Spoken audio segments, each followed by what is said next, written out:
The heavy, iron-bound door slammed shut, the sound a physical blow in the cavernous throne room.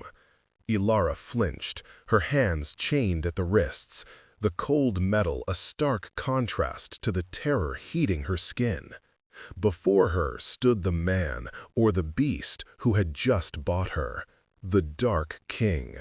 Kyelen, alpha of the Nightfang pack, was a creature of rumor and nightmare. He was larger than any shifter she had ever seen, a topography of muscle and scars barely contained by the simple black tunic he wore. He was rubbing his temples, a deep groove between his brows, his jaw tight as he paced before the obsidian throne. The air vibrated with his agitation, with the primal growl that seemed to be his default state. He hadn't looked at her, not really, not since she'd been dragged in to seal the bargain. His pack's greatest healer was already gone, dispatched to her village with the cure for the moon fever devouring her mother's lungs. The price had been simple: her voice. Forever.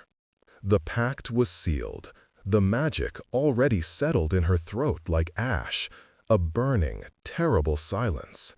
Kylen stopped pacing, his back to her, and let out a roar that was pure, undiluted agony. It wasn't loud, but it shook the stone beneath her feet. He slammed a fist against the wall, and Ilara squeezed her eyes shut, waiting for the blow to land on her. But it never came. Slowly, he turned, and his eyes, molten gold, rimmed in the black of his beast, finally saw her.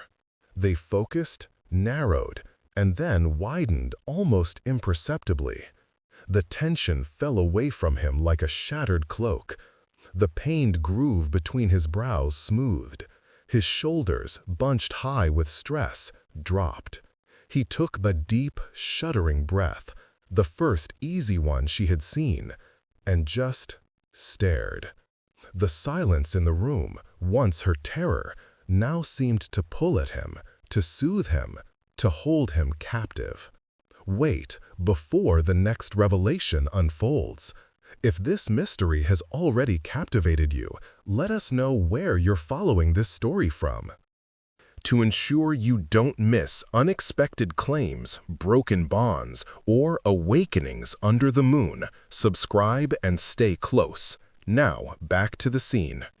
Kylen moved toward her. Ilara pressed herself back against the door, her heart a frantic bird against her ribs. She tried to beg, to plead, to say anything, but the mechanism was gone.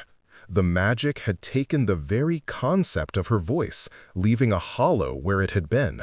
There was no sound, not even the whisper of her breath. He stopped a foot away, looming over her. He was still a monster of scars and shadow, but the killing rage was gone from his eyes. Now there was only a raw, desperate relief. He tilted his head, listening, not to her, but to the absence of her. He reached out, not with a fist, but with a slow, hesitant hand. Ilara flinched. His fingers, calloused and rough, brushed the side of her throat where the faint, silvery mark of the pact had bloomed. But jolt, cold and sharp, passed between them. He closed his eyes. Quiet, he breathed. The word was a rumble, deeper than stone. He was cursed, she knew that much. It was why they called him the Dark King. His alpha blood ran too hot, his connection to his pack too deep.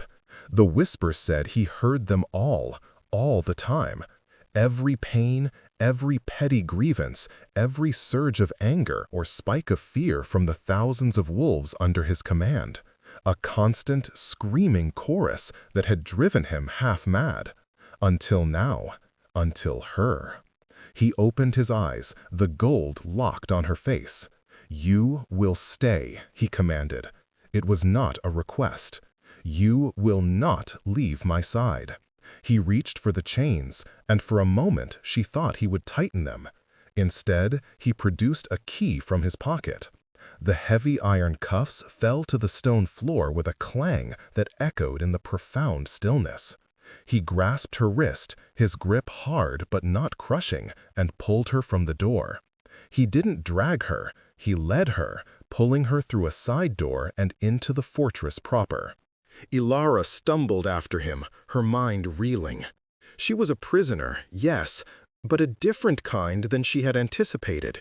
She had come from the Sunstone Pack, a small, poor collective on the barren eastern ridge. She was an Omega, the lowest of the low, barely acknowledged. Her only gift had been her voice, a clear, sweet soprano that could soothe fretful cubs and, according Greer, the Pack Beta son, make the stars listen. Greer, he had promised to protect her. He had promised her mother would be cared for. He had lied. When the fever hit, the Alpha had declared her mother a drain on resources. Greer had stood by and watched, his eyes averted, as they were cast out. Desperation had driven her here, to the one Alpha powerful enough to possess the ancient cure, and brutal enough to demand such a high price. She had expected to be a slave, a servant, perhaps a toy to be broken and discarded. She had not expected to be a shield. Kalen's fortress, the Nightfang Citadel, was not the dungeon she'd imagined.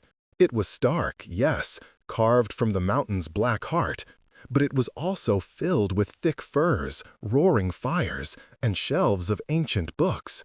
It was a fortress built for a king, but it felt like a prison built for one man. He pulled her into a vast council chamber where a dozen shifters, his inner circle, waited. They all rose, their expressions a mixture of fear and deference. The moment they saw her, a small, pale woman trailing in their Alpha's wake, their deference turned to confusion, then to contempt.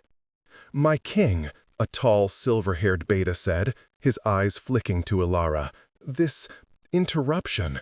We are discussing the border skirmishes with the Red Claws."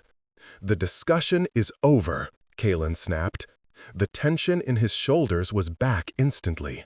The air grew thick again, humming with the unspoken psychic energy of the room.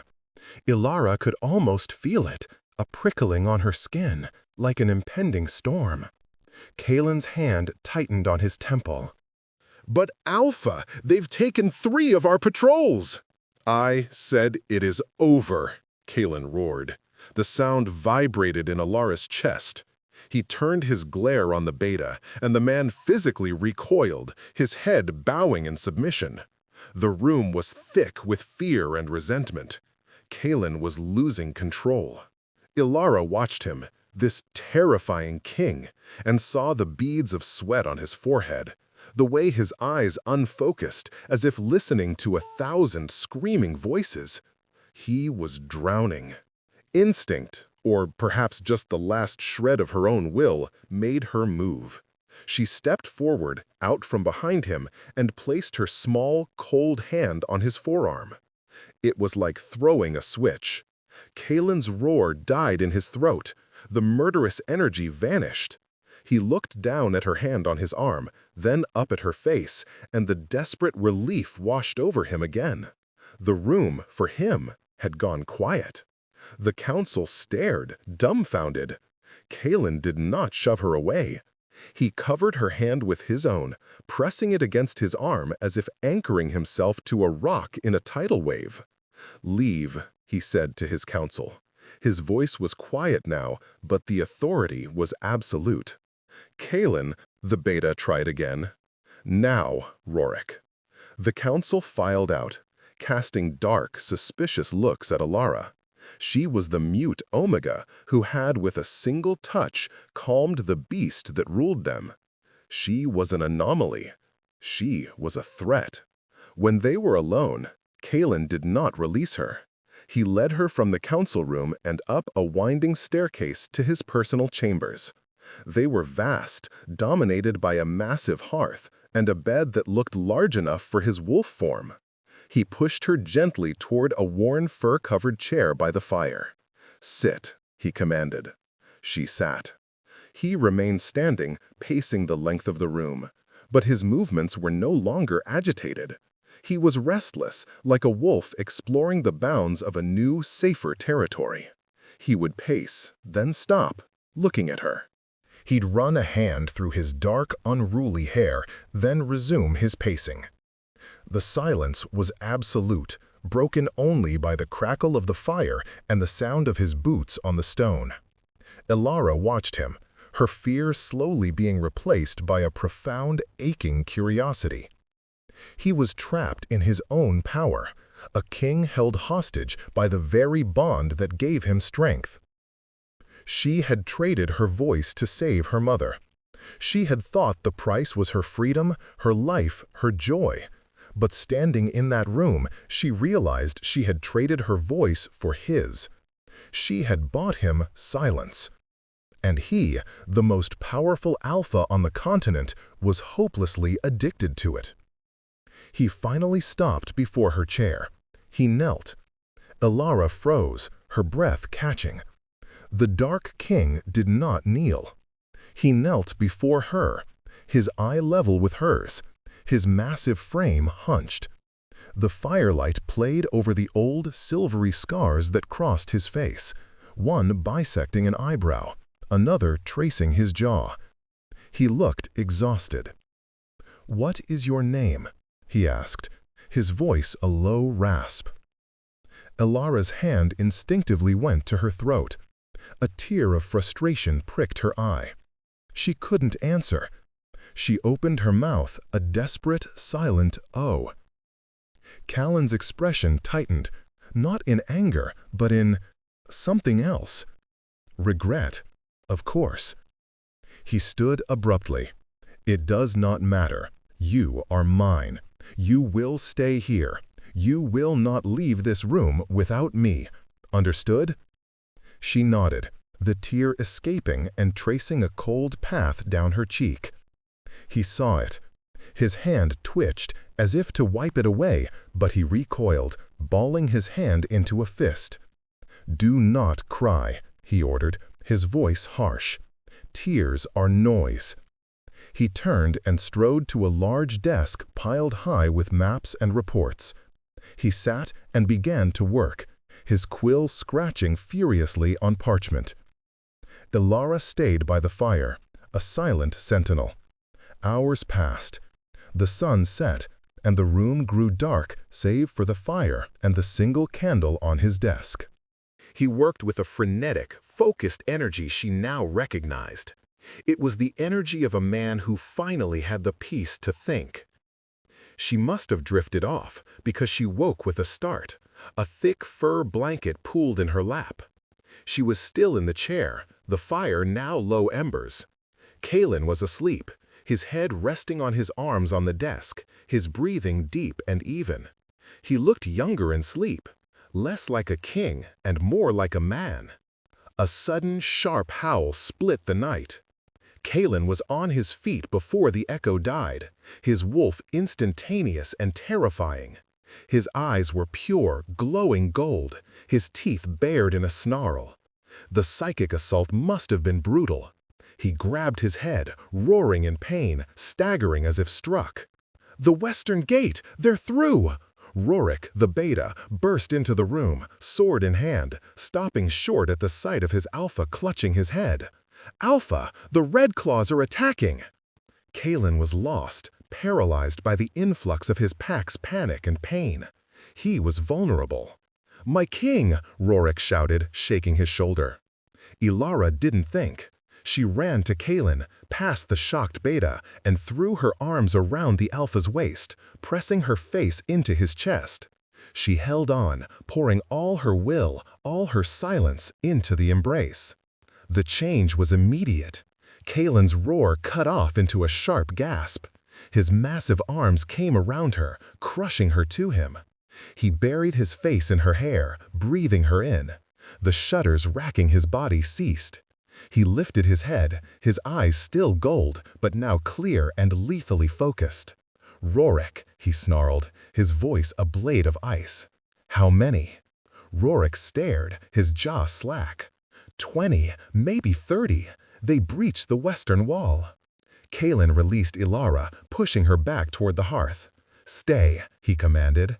He grabbed the massive broadsword leaning against the wall. "They will not see another dawn."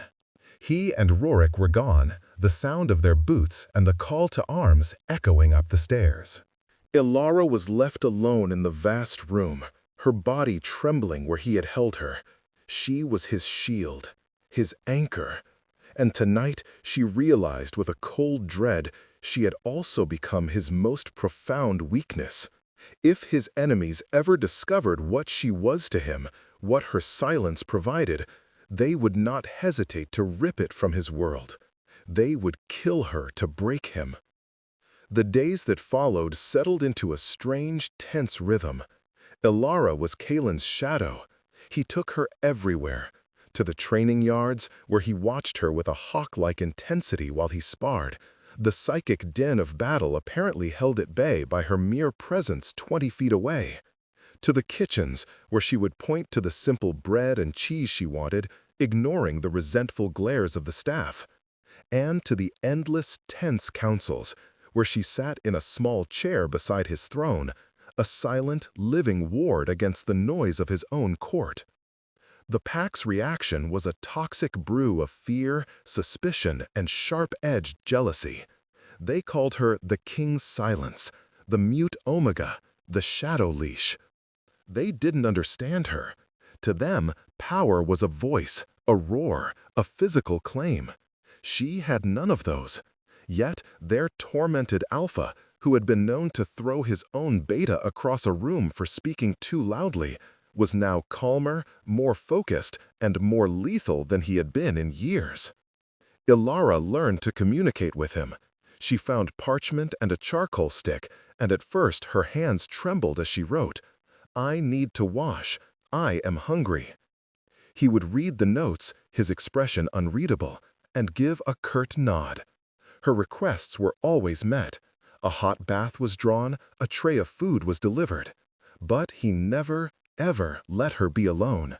A guard stood outside the bathing chamber. He slept in the great bed while she took the chair, or sometimes a cot brought in by a servant. The room was always shared. One evening, he was staring into the fire, the lines of pain around his eyes deep. The day had been long. A dispute between two lesser pack leaders had nearly come to blows in the council hall, and the psychic backlash had been strong, even with her there. He'd been rubbing his temples all night. She approached him slowly, holding her parchment. He watched her come, his golden eyes tracking her every move. She held it out. "Does it hurt less?" He read the note. His gaze softened, just for a moment. He reached out and, so gently she almost didn't feel it, touched the silvery mark on her throat. "Yes," he whispered, "it doesn't hurt. It's just quiet. I can hear my own thoughts.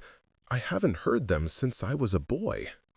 He looked at her, truly looked at her, not as a tool, but as a person. "What did it cost you?" She knew what he meant. She wrote, her hand surprisingly steady. "Everything. My mother was dying. Your healer was the only one." "The Sunstone Pack," he stated. "They cast you out." She nodded, her throat tightening. "They are fools," he said, the words a low growl. "To cast away a treasure." Ilara's heart skipped. He was talking about her voice, the voice she'd sacrificed. The irony was so bitter she wanted to laugh or scream. She wrote again, "My voice was all I had."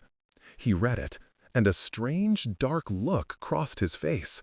He took the charcoal from her hand and wrote on the parchment himself, his script bold and sharp. "You are wrong. Your voice was just a sound. Your silence is power." He was beginning to see her as more than a shield, and that terrified her far more than his anger ever had. The tension between them began to change. It was no longer just the proximity of a king and his property. It was the pull of two people bound by a strange and desperate magic. He would find his eyes drawn to her as she read by the fire. She would find herself watching the way his hands, so capable of violence, could be gentle as he paged through a book. One night, a terrible scream echoed from the dungeons. Kalen was instantly on his feet, the beast close. "Stay," he commanded, and was gone. But Alara couldn't stay. The scream was female, and it was filled with a pain she recognized. She followed him, silent as a ghost, down the cold, winding stairs to the cells. She found him standing before a cell, his back rigid. Inside, a young woman, barely more than a girl, was chained to the wall. It was Lyra, a serving girl who had been caught trying to poison Alara's food 3 days prior. Rorik stood nearby, his face grim. "She will not speak," Rorik said. "She will not say who put her up to it." "She will," Kalen growled. The air thickened. He was preparing to use his Alpha command, a force that could shred a lesser wolf's mind. "No!" Ilara. She didn't say it. She couldn't. But she ran forward, grabbing Kalen's arm, shaking her head frantically. She looked at the terrified girl, then at Kalen, pleading with her eyes. "She tried to kill you," Kalen snarled, his rage palpable. The noise of his own fury was mixing with the girl's terror, and he was struggling. Ilara knew why Lyra had done it. She had seen the way Rorik's son, a handsome, cruel shifter named Valerius, looked at Lyra. And she had seen the way Valerius looked at her, with pure, undiluted hatred. He saw her as a weakness in his Alpha. Ilara wrenched the parchment and charcoal from her belt pocket. She shoved it at Kalen. It was Valerius. She did it for him. She loves him. Kalen read the note, his face turning to stone. He looked from Ilara to the sobbing girl. Lyra's eyes widened in shock. How had the mute Omega known? "Is this true?" Kalen demanded of Lyra. Lyra, seeing the understanding in Ilara's eyes, finally broke. He promised he would claim me," she wept. "He said the mute witch had poisoned the Alpha's mind. That she was a curse, not a cure. That I would be a hero for saving you." Kalen's rage was a cold, sharp thing now. It was directed not at the girl, but at his own blood. Rorik. "See to your son. Bring him to me, and release her. Banish her. If she is ever seen on Nightfang lands again, she is to be killed on sight." Rorik bowed, his face ashen, and departed. Kalen turned to Ilara. The dungeon was cold, but the air between them was electric. He had been ready to tear the girl's mind apart. Ilara had stopped him. She had shown him another way. She had shown him her strength. He reached out and traced the line of her jaw, his thumb brushing her lower lip. "You see so much," he whispered, his golden eyes filled with a new, hungry light. "And you say nothing." He leaned in, and Ilara's breath hitched. She thought he would kiss her. He stopped, his lips bare inches from hers. He was breathing her in, savoring the peace she radiated. "You are more than a shield, Ilara," he murmured. He had used her name. He must have found it out, had it written down. The sound of it in his deep voice was a shock. "You are a weapon, my weapon." He didn't kiss her. He stepped back, his expression shuttered once more. "Come, the night is not over." He pulled her back up the stairs, his grip on her hand possessive. She was his. He had claimed her as his weapon. But as she followed him into the darkness, Ilara knew, with a certainty that chilled her to the bone, that he was terribly wrong. She wasn't his weapon. She was his mate. And the curse that bound him, the one she had supposedly dampened, was tied to that very bond. The realization struck her with the force of a physical blow. The fated mate bond was a cornerstone of their world, a sacred, unbreakable tie. But theirs was a perversion. This revelation didn't come from a seer or an elder. It came from Kalen himself, though he did not know it. A week after the incident with Lyra, he was in a deep sleep, a rare thing for him, even with her in the room. He lay in his great bed, and Alara had been tending the fire. A nightmare took him. He thrashed, a low, pained growl rumbling in his chest. No, not her. The price, the voice, he muttered, caught in the dream. Ilara rushed to his side, placing her hands on his chest to soothe him, to blanket him in her silence. But as she touched him, his mind, vulnerable in sleep, opened to her. She was plunged into his world. It was not silence. It was a hellscape of noise. 1,000 voices screaming, weeping, raging. My cub is sick. The red claws. He stole my kill. Alpha, help me. Alpha, I hate you. It was the unending, raw, unfiltered soul of his pack. She gasped, a silent scream, and recoiled, falling to the floor. He bolted upright, his eyes wild. The noise in his head must have been deafening. He saw her on the floor, her hands over her ears, her face pale with a phantom agony. Elah! He was off the bed in an instant, pulling her up, crushing her to his chest. Breathe, breathe. You are here. You are with me. He held her, and the terrible chorus in his mind, and the echo of it in hers, faded back to the blessed quiet. She was shaking, not just from the shock, but from the understanding. She fumbled for her parchment, her hands slick with a cold sweat. I heard them. I heard everything. Kalen's face was grim. It is my curse, he said, his voice flat. Inflicted by the Red Claw matriarch 20 years ago. A curse upon my line. What did the curse say? She wrote. He looked away, toward the fire. That the Night Fang Alpha would forever be tormented by the souls he ruled. That he would find no peace, no solace. That his power would be his prison. And that only the willing sacrifice of his true mate's voice could shatter it. Ilara stared at the words, her blood turning to ice. His true mate's voice? She looked at him, her eyes wide with a dawning horror, and he looked at her, the same terrible understanding dawning in his own. You, he whispered, his hand going to the silvery pact mark on her throat. You came to me. You offered your voice. To save my mother, she scribbled, her charcoal snapping in her haste. I didn't know you. It doesn't matter, he said, his voice raw. You are she. It's you. He wasn't looking at her as a shield anymore. He was looking at her as a thing, a fated object that had fallen into his lap. The curse. It's not broken. It's just dampened because you're here.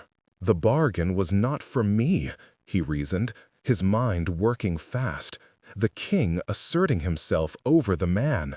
The sacrifice wasn't willingly made for your mate. It was a trade for your mother. The magic, it's incomplete. Ilara felt the blood drain from her face. She was his mate, the one person in the world who was supposed to be his equal, his other half. And he was looking at her like a broken key. All these years, he hissed, pacing now, I searched for a cure, a ritual, an antidote. I never looked for her. I never wanted a mate. A mate is a weakness, a heart to be targeted. He rounded on her, his eyes blazing, not with passion, but with a cold, terrible fury. And look at you.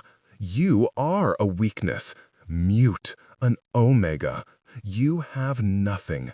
You are nothing but this freak of magic. The rejection hit her with the force of an alpha's command.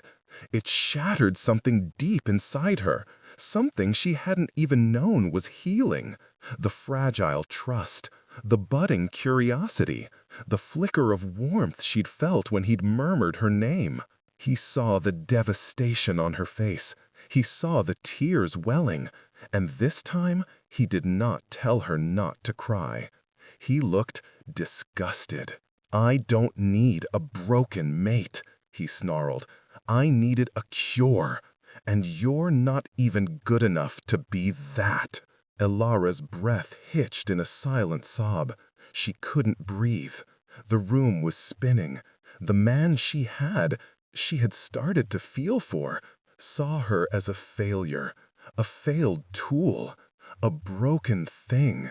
She couldn't be near him. She couldn't be his anchor anymore. While he was turned away, his back rigid with his own rage and disappointment, Ilara moved. She was a shadow, an omega. She knew how to be invisible. She slipped out of the chamber, her bare feet making no sound on the stone. She ran. She didn't know where she was going. Down the stairs, through the dark corridors, past the sleeping guards who didn't even register the passing of the Alpha's mute shadow. She found a postern gate, one she'd seen servants use. It was unbarred. She burst out into the cold night air, the moonlight silver on the frost-covered ground. She ran into the black woods that bordered the fortress, the sharp stones cutting her feet, the icy branches whipping her face. She didn't care. The pain was nothing. The agony was in her chest, a gaping wound where his words had torn her apart. Broken. Nothing. Not even good enough. She ran until her lungs burned and her legs gave out, collapsing in a snowdrift at the base of an ancient pine. She curled into a ball, her silent sobs shaking her entire body. She had saved her mother, but she had damned herself. She was packless, friendless, and now rejected by the one person fate had decreed was hers. She was utterly, completely alone. The silence of the woods was different from the silence in Kalen's room. His had been a sanctuary. This was an abyss. Back in the fortress, Kalen had smashed his desk to kindling. His rage was a wildfire, but it was hollow. The moment she had gone, the noise had returned. It hadn't just crept back in, it had slammed into him, a tidal wave of psychic agony 100 times worse than before. It was the torment of his curse, now amplified by the raw, screaming pain of a broken mate bond. Broken. Nothing. Not good enough. Her agony, her rejection, was now part of the chorus, the loudest voice in the chaos. "Ilara!" he roared, and the sound was inhuman, a blending of man and beast. He staggered from the room, his control shattering. "Find her!" he bellowed at the guards, who scrambled back, their eyes wide with terror. Their alpha was unraveling. "Find her, now!" He didn't wait for them. He followed her scent, the faint, clean smell of soap and the sharper, metallic tang of her fear. He burst from the postern gate, his wolf surging. His clothes tore as his body expanded, his bones snapping and reforming. In seconds, the Dark King was gone, and a massive black wolf stood in his place. He howled, a sound of pure primal loss that echoed off the mountains.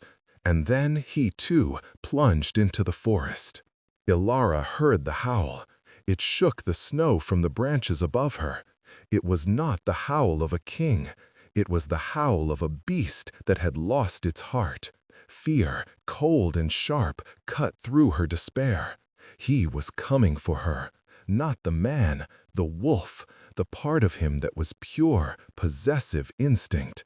She scrambled to her feet, her cut and bleeding feet screaming in protest, and began to run again.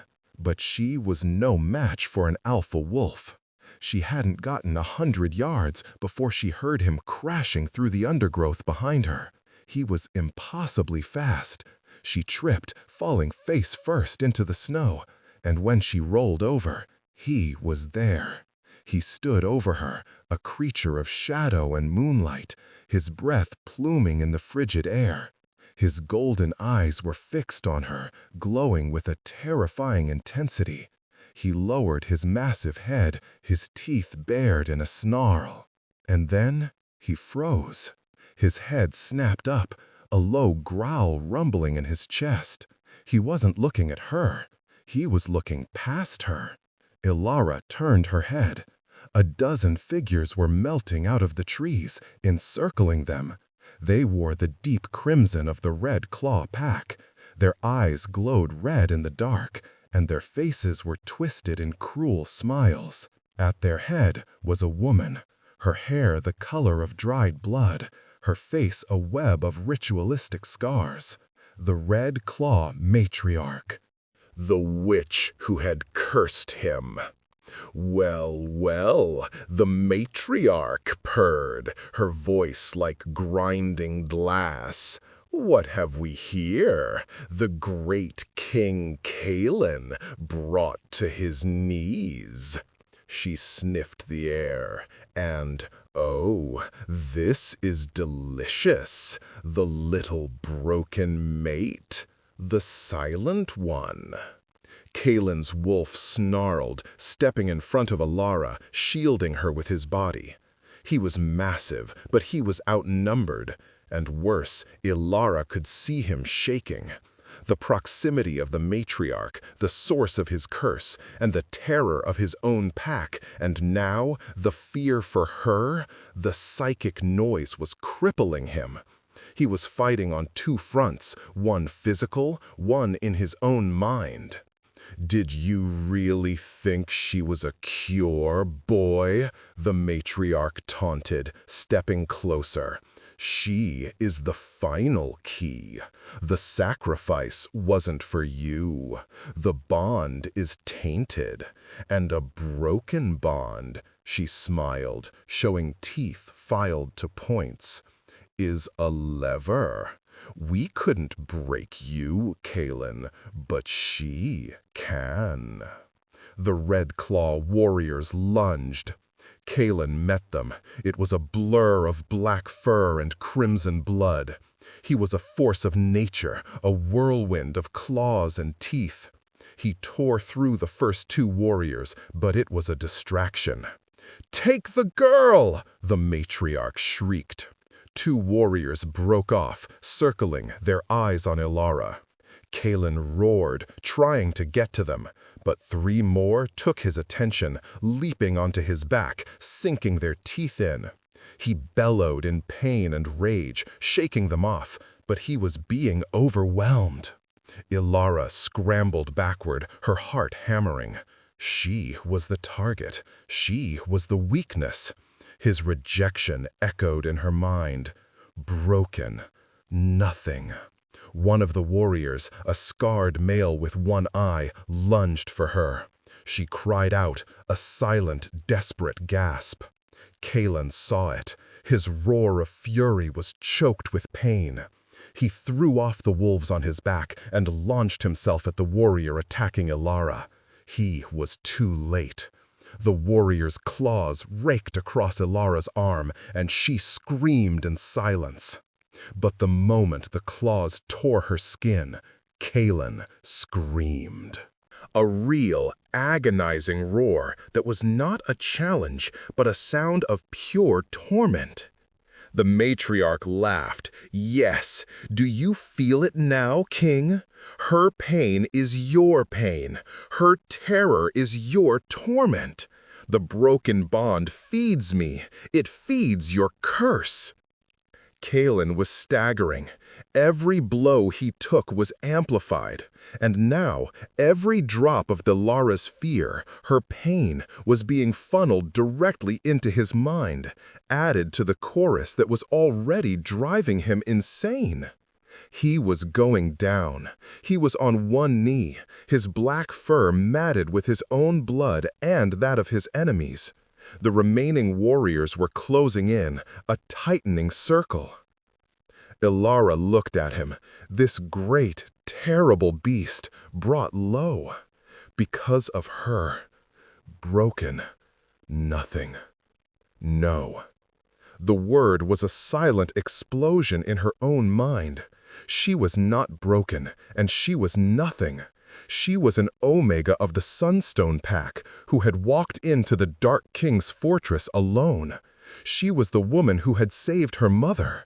She was the mate of the most powerful alpha on the continent, and she would not let him fall. She got to her feet, her arm bleeding, her body shaking, not with fear, but with a new, cold rage. The matriarch was focused on Kalen, savoring her victory. Ilara moved. She didn't run at the witch, she ran at Kalen. He saw her coming and growled, a warning, "Get back, flee." She ignored him. The warriors paused, confused by her action. She didn't stop until she was right in front of him, between him and the matriarch. She was so small, a deer before a pack of wolves. "Get the little fool," the matriarch snapped. But Ilara didn't wake. She grabbed Kalen's massive wolfish head between her small, trembling hands. She pulled his face down to hers, his hot breath on her skin, his golden eyes wide with pained confusion. She did the only thing she could. She poured herself into him. It wasn't a voice. It was her will. It was her silence, but it was no longer a void. It was a force. It was every bit of her love, her fear, her anger, and her desperate, unyielding claim. She pushed it all through the broken, tainted bond. It was not a sound. It was a wave of pure, absolute peace, a sanctuary, a fortress of quiet in the middle of his mental hell. I am not broken, she thought, and the thought was his. I am not nothing. I am, and you are mine. The bond snapped into place. It didn't heal the curse. It changed it. The 1,000 voices of the pack didn't vanish. They muffled. They fell back, held at bay by the impenetrable wall of her love. Her silence was no longer a dampener. It was a shield, wielded by her will. Kalen roared, and this time there was no pain in it. It was pure, unadulterated power. The psychic agony vanished, replaced by the white-hot strength of his mate's claim. He surged to his feet, Ilara still clinging to him. The matriarch's eyes widened in horror. "No, that's not possible." Kalen's golden eyes met hers. He was no longer just a beast. He was the king again. He shoved Ilara gently behind him, a clear, possessive gesture. Mine to protect. Then he turned to the red claws, and the forest became a slaughterhouse. He moved with a speed and precision he hadn't possessed even before. He was not a tormented alpha fighting his own mind. He was a whole being, his power anchored and amplified by his mate. The remaining warriors were dispatched in seconds, their crimson blood steaming on the white snow. Soon only the matriarch was left. She was backing away, her face pale with terror. Kalen stalked toward her, shifting back into his human form as he moved. The transition was seamless, his clothes gone, his scarred, blood-streaked body a monument to his power. He did not look at her with rage. He looked at her with a cold, absolute finality. "My curse," he said, his voice a deadly quiet, "has just become my strength. You "You can't," she stammered, raising her hands to cast another spell. He was on her before she could draw breath. He didn't kill her. Not quickly. He grabbed her by the throat, his fingers digging in. "The noise," he whispered, his golden eyes boring into hers. "You wanted me to hear it. Now you will." He pushed. He didn't push his power. He pushed the curse.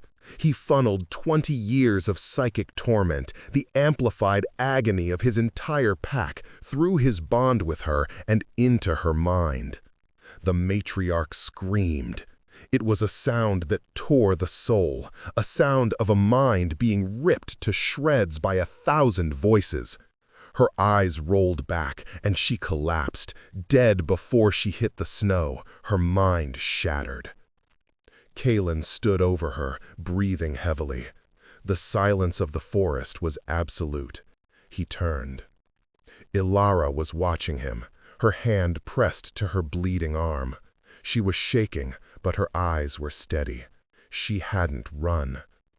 He walked to her, his body still covered in blood. He looked at her, at the cuts on her feet, the torn arm, the defiant strength in her gaze. He fell to his knees before her in the snow. He didn't speak.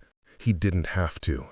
He took her wounded arm, his touch impossibly gentle, and pressed his lips to the bleeding cuts. He licked the blood away, the healing magic of his saliva already working, the skin knitting closed under his tongue. It was an act of supplication, of worship. He looked up at her, his golden eyes burning with a love so fierce it stole her breath. He was the Dark King. He was her mate, and he was hers. He lifted her into his arms as if she weighed nothing. He was naked, bleeding, and victorious, and he carried her. "Mine," he growled, the word a possessive, sacred vow. He carried her all the way back to the fortress. The pack was in chaos, the courtyard filled with warriors arming for battle. Rorik was there, his son Valerius beside him, bound at the wrists. They all froze when Kaelin walked through the gate. He was in his human form, naked, covered in blood, and carrying the mute Omega like a queen. He ignored them all, his focus solely on Ilara. He didn't stop until he was back in their chambers. He laid her gently on the great bed, among the furs. He tended to her feet, his rough hands washing away the grime and blood, his touch a healing balm. He didn't speak, and she didn't write. They didn't need to. When he was done, he stood by the bed, looking down at her. The rejection, the horrible words he'd spoken, they hung in the air between them. Ilara sat up. She pointed to her own chest. Then she pointed to him. She wove her fingers together, an unbreakable link. Then she touched her own lips and shook her head. Finally, she placed her hand over his heart. "My voice does not matter. This does." Kaelin's control broke. A single tear traced a path through the blood and grime on his cheek. "Ilara," he whispered, his voice thick. I am. The words." She smiled. It was the first time he had ever seen her smile. A slow, radiant thing that lit up her entire face. She reached out and placed her fingers on his lips, silencing him. He understood. Words were his prison. They were her sacrifice. They didn't need them. He climbed into the bed, pulling the furs over both of them. He gathered her against his chest, his nose buried in her hair, his arms a fortress around her. The pack was waiting. His council was waiting. His traitorous beta son was waiting. Let them wait. For the first time in his adult life, Kaelin, the Dark King, was at peace. The chorus of his pack was still there, a distant hum at the edge of his mind, but it could not touch him. Ilara was a living, breathing sanctuary, and her silence was the loudest and most beautiful thing he had ever known. Their new normal was a quiet revolution. Kalen emerged from his chambers the next morning with his mate on his arm. Ilara was dressed not in a servant's tunic, but in a fine gown of nightfang black and silver. Her hair was braided, and her hand was linked with his. He walked into the council hall, where Rorik and the captured Valerius waited. The entire inner circle was there, their faces a mask of confusion. Kalen did not go to his throne. He stood in the center of the room. "Valerius, son of Rorik," he said, his voice calm, "you conspired to murder my mate." Valerius sneered. "That thing? She is a mute Omega. She is no Luna. She is a parasite." "She is my heart," Kalen said, the words simple and absolute. The entire room felt the power of his conviction. "And you tried to cut her out.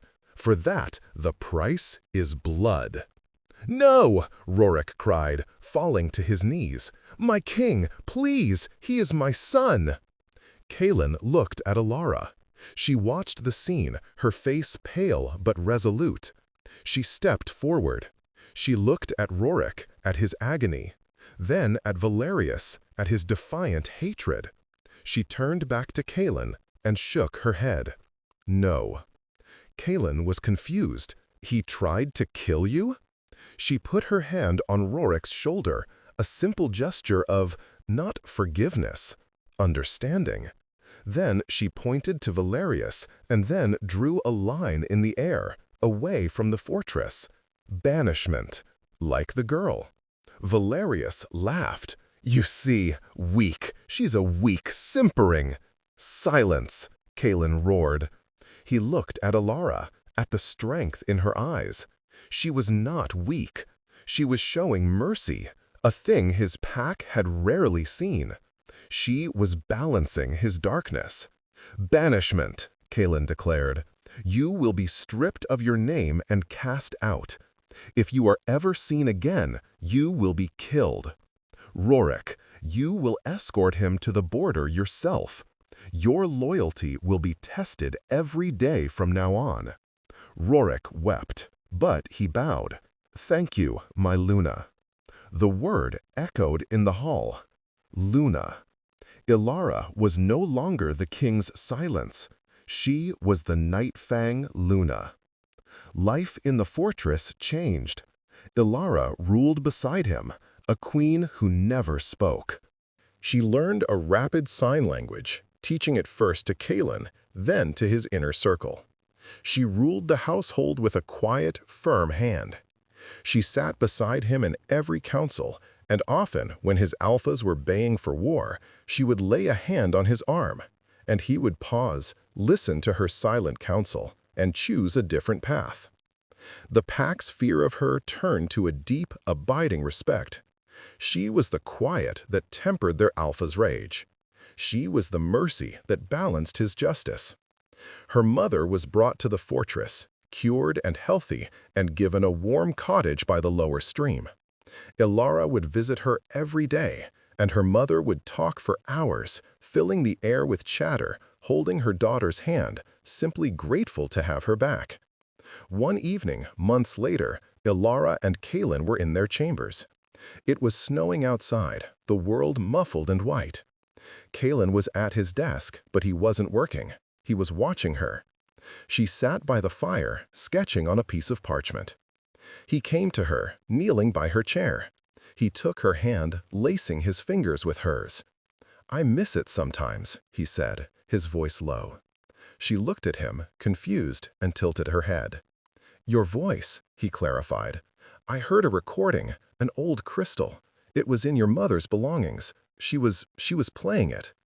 Ilara's heart stopped.